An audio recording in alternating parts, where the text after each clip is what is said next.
L'attitude était une étude comparative qui évaluait donc l'abiraterone chez des hommes atteints de cancer de la prostate métastatique, donc qui entrent dans leur maladie avec à la fois un cancer de la prostate et des métastases.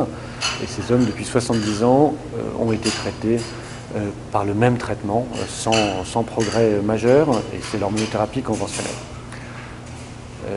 L'abiraterone, dans l'étude Latitude, était ajouté en plus de l'hormonothérapie conventionnelle. Les résultats sont clairement très positifs, à la fois en termes de survie sans progression, avec une réduction du risque de progression cancéreuse ou de décès de 53%, ce qui est évidemment énorme, mais également en termes de survie globale, avec une réduction du risque de décès de 38%.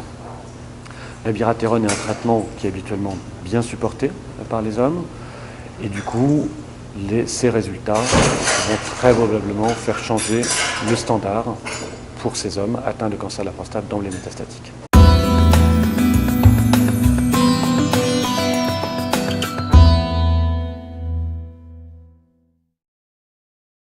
Quasiment tous les cancers de la prostate possèdent une protéine, le récepteur des androgènes, qui est sensible donc aux hormones masculines, aux androgènes.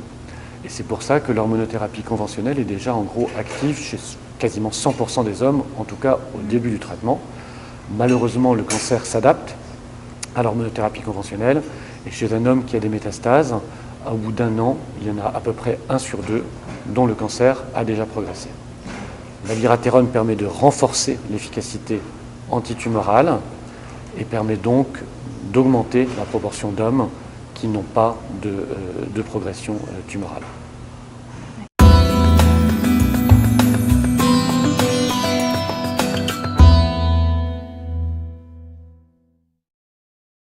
Dans le cancer de la prostate, il faut bien séparer les formes graves, et en particulier les formes métastatiques d'emblée, sont des formes qui sont graves.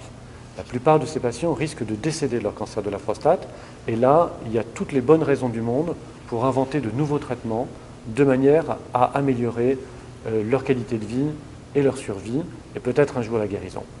Puis à côté de ça, il y a des formes localisées de cancer de la prostate qui sont d'extraordinairement bons pronostics et pour lesquelles se pose la question, à l'inverse, de ne rien faire ou de faire le minimum, parce que ces cancers sont totalement indolents et ils n'entraîneront pas le décès du patient. Donc il y a vraiment cancer de la prostate et cancer de la prostate, et là il est très très important de savoir de quoi est-ce que l'on parle face à un patient et comment on le prend en charge.